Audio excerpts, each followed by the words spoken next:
Almost finished with my workout, but as I was working out, I saw something that scared me. Check it out. Let me show you really quick. I don't know if you can see through that window right there, but it is a bunch of cubicles.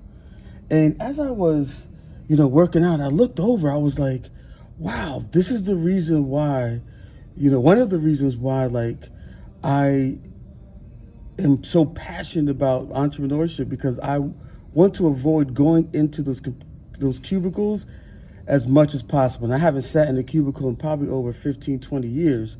But when I saw those cubicles, I looked over, I was like, oh, wow. Like, it just like a flashback hit me. It was like, wow, this is the reason why I am the way I am in terms of entrepreneurship. Going in one of those cubicles right now, no disrespect to anyone that sits in a cubicle. I'm not saying that, I'm just talking for myself. But looking at those cubicles really like scared me, because it kills, it kills creativity, kills innovation, and it's everything opposite of, where I want to be in life. But no disrespect to that, but I'm just saying, as I just happened to look over there, I was like, whoa, it just hit me. Just a morning thought. My wife and I just dropped off my daughter, and while I was there, I ran into another fellow entrepreneur, and he was telling me, almost got hit. He was telling me that one of his, he hired someone, poured into them, invested time and energy into teaching them, and then they just abruptly just left. And it was like, man, he said it hurt him.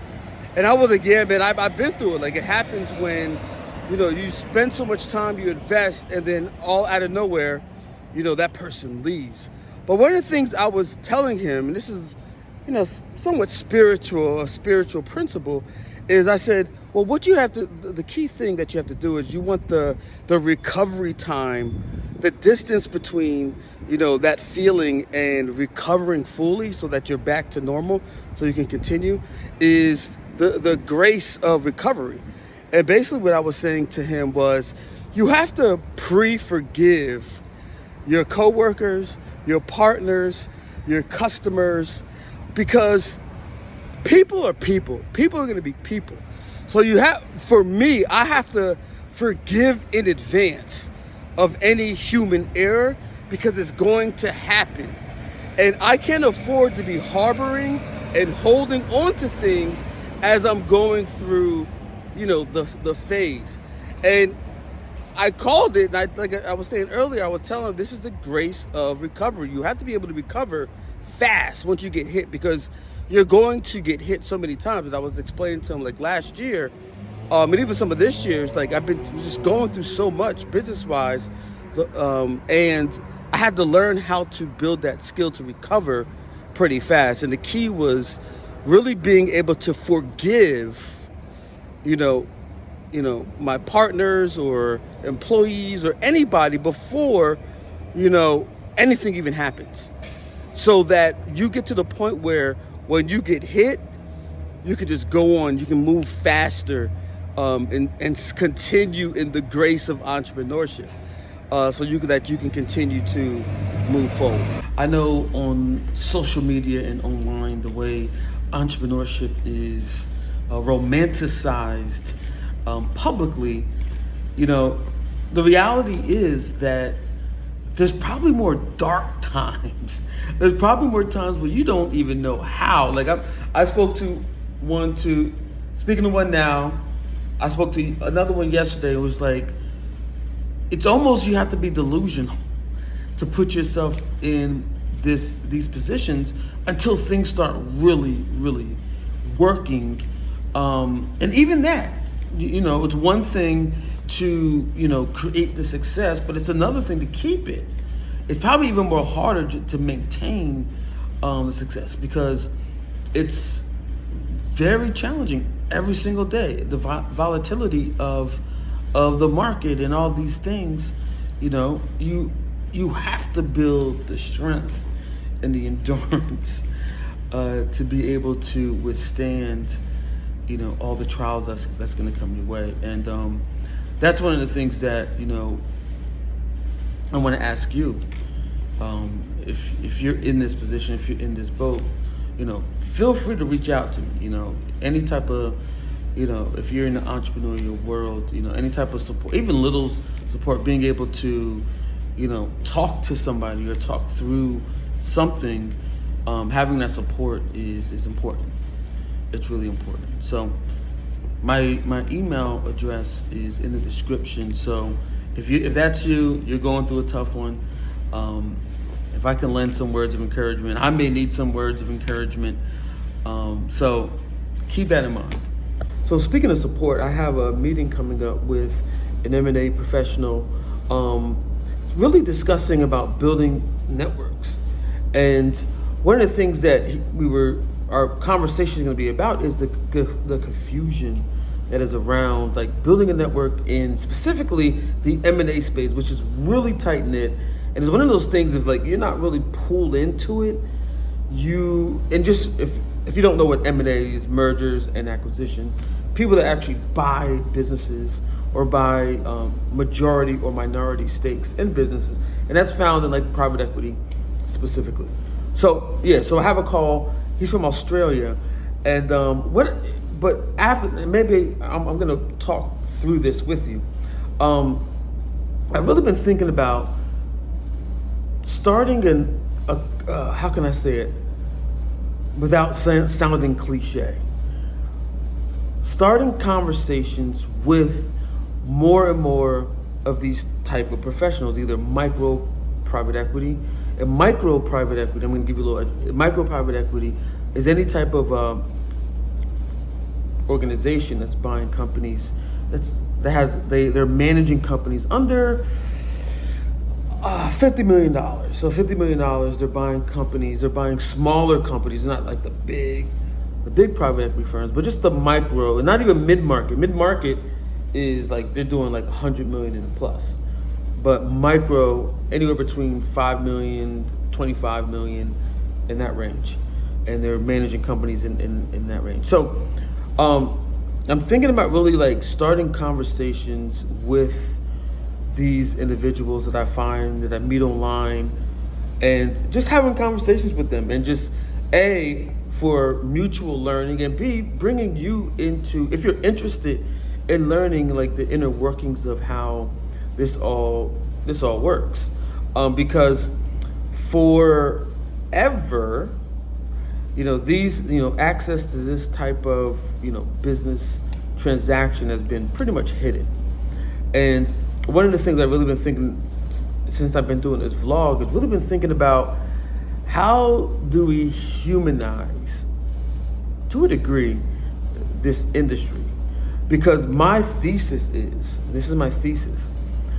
is that in the next 10, 20 years, the average person will be able to build a portfolio of small businesses. And what that means is that you're a regular person and you're like, wait, I want to buy a small, internet-based business and buy it so you don't have to start it from scratch. And some of the same mechanics and some of the same principles of the big private equity, more people are going to be able to have access to that. Because there's so many different marketplaces where you can buy a small business. And I'm saying businesses under $1 million, businesses under $10,000. There's marketplaces. There's one that I look at all the time called Tiny Acquisition, where businesses are $3,000, $5,000. And what people are doing is they're buying these $10,000 businesses, fixing it up, and then selling it, putting it back on the market. And I really believe like the way we see jobs now, it's and we've been talking about this over and over again. It's eroding, and people are more skeptical than ever before. But because it's how we kind of like talked about that cubicle earlier in this conversation, where people are going to be able to have these portfolio, and that's how they're going to make their livelihood. You're going to see, kids foregoing college and just jumping. They can learn everything on YouTube and learn things, buy courses that are out there, watch YouTube videos like what I'm doing, and like taking you on the journey and seeing the nuts and bolts of entrepreneurship and acquisition, acquiring companies. Which through this vlog, I've done two deals so far. One was, we sold one, and one I have more of a minority stake in. I have a minority stake in that business, in the one that I have now, and that seems to be a strategy that I'm looking into, is buying one, or being, a minority equity owner in it, and then selling one.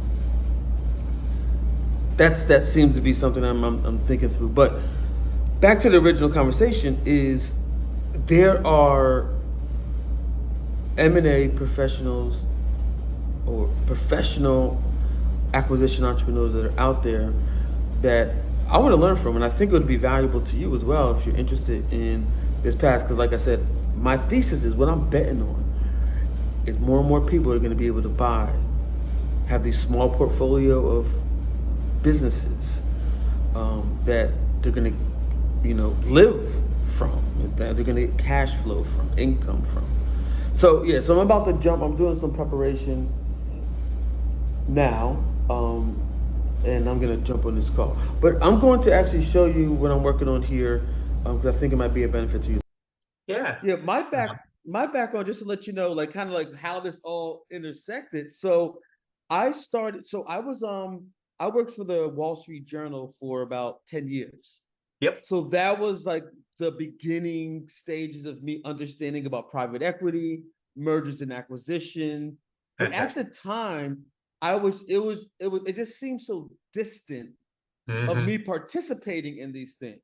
Yes. So I've always been entrepreneur. So after I left the Wall Street Journal, I went into the consulting world, and I did a lot of consulting for different companies. And fast forward, I was able to turn what was a digital agency into what we did was, like, we pretty much consulted for equity.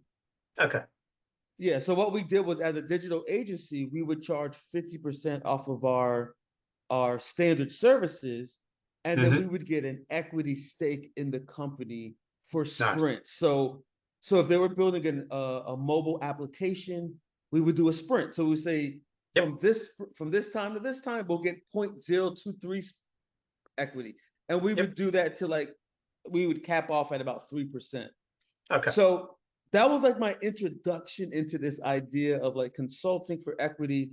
And then fast forward a little bit more, I worked for a venture debt company where we raised about 147 million. And I was like, okay, it's time for me to be a part of it. Like, I have to do something for me. Yeah, exactly. Like, I'm seeing all this move around. It's like, I need to do something for me. So that's what started me on this path of micro private equity. Yes. So at the top of, I was actually in like a planning phase, kind of like ideation phase, like most of last year. And then at the top of the year, that's when I really kind of like put it into gear. So I incorporated a company by the name of TELUS FX, or TFX for short. And what we've done in the last 6 to 8 weeks, I've acquired 2 companies, micro companies. So we're talking about like a revenue operations agency where I have minority stake in. Yeah. And then there was a web development firm. They were based out of Africa, where we were able to sell them off in like an acqui-hire situation. And then, but the cool thing about what really got my interest about the conversation you and Ruben was having was about like building the network. Yes. Because I kind of put a pause on my sourcing and deal origination, and I went all in on media. So I've been documenting my journey from the very beginning. So what I did is I put it in episodes. So I recorded about 30 vlogs where I'm just documenting my life, because what I found was the ability to build relationships, because private equity is becoming a commodity. Like, everybody's like very transactional. What makes you very transactional? What makes you different? So that made me, once I started seeing the trends of it going in that direction, I was like, okay, people are going to buy me. People are going to want to work with me. Exactly. So a lot of my vlog, like you see me working with my partner. Like I'm taking you into meetings. I'm showing you my life. I'm showing you my daughter going to gymnastics class. Yeah. And like I'm really allowing the audience, the founder, to look into my life and say, you know what? I like this guy. Like he's a family man, just like I am, or I Yep. want to be a family man. So that's one of the things that I've been able to do very well. And I was telling Ruben about it as well. And as I was going through the process with him, I was able to communicate with him by showing him what I was doing rather than trying just to tell him what I was doing. Yeah. Like Yeah. I showed him me and my partner working on a contract and like kind of seeing us in action. Yes. And it's been very wonderful That's very on the cool. documenting the journey. Yes. Yeah. Exactly. Exactly. And I've seen So people. it looks like we're gonna be doing a part 2 of our call, and it was really good. We're gonna include someone else in it. We started really getting deep into what we're seeing in the market in terms of M&A and what people are helping people grow their businesses, using modern ways of doing that. And one of the ways I was explaining is how I use this vlog to actually, I'm packing up, to actually really build relationships. And that's one of the things that I believe resonated with him, is when I was saying like really trying to humanize an industry that's been very transactional, and being a transformation agent in this world. So I'm packing up right now. I have one more thing to do, and I'm actually going to be heading out here.